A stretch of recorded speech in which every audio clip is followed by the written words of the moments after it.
রহমানুর রহিম। আমি পঞ্চগড় আটোয়ারি থানায় রাধানগর রাধানগর গ্রামে একটি কলার বাগানে আসতেছি। মালিকের সাথে কিছু কথা বলবো।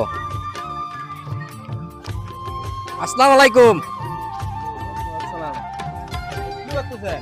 এই যে আমার কলা বাগানটাতে একই পরিচর্যা দেখতেছি আর কি, যে কোন সমস্যা আছে নাকি।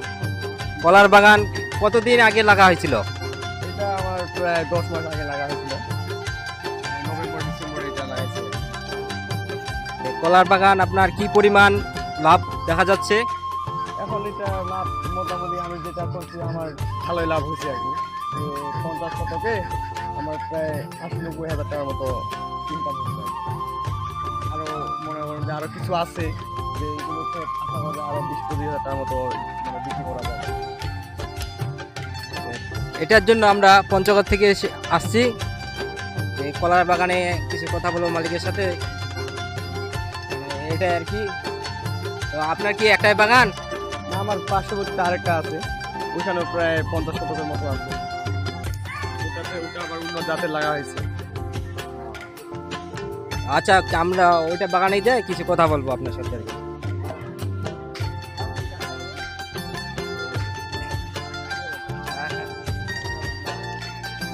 দেখতেছি তো কলা মোটামুটি ভালো হয়েছে আর কি। হ্যাঁ, কলার বাম্পার ফলন আছে, কলার পরিচর্যা সুন্দর হয়েছে তো খুব ভালো ফলন খুব ভালো আছে। আপনি কি কলাটা বিক্রি করার জন্য কোনো পার্টি পাইছেন? হ্যাঁ, এই আমার তো এখান থেকে প্রতি সবসময় নিয়ে যায় পার্টি, পাইকার নিয়ে আসে। আমি তো এখানে পাইকারি সেল দিই, এবং আরও যদি নতুন কারো যদি কলা লাগে, দরকার প্রয়োজন পড়ে, তাহলে আমাদের এই মানে এখানে বাগানের সাথে যোগাযোগ করলে আমরা তাদেরকে পাইকারি সেল দিতে আসি। আচ্ছা ঠিক আছে। আচ্ছা ঠিক আছে। আচ্ছা, ঠিক আছে। আসসালামু আলাইকুম। আমরা আর এখানে বেশিক্ষণ থাকবো না, চলে যাবো এখন আমরা আর কি।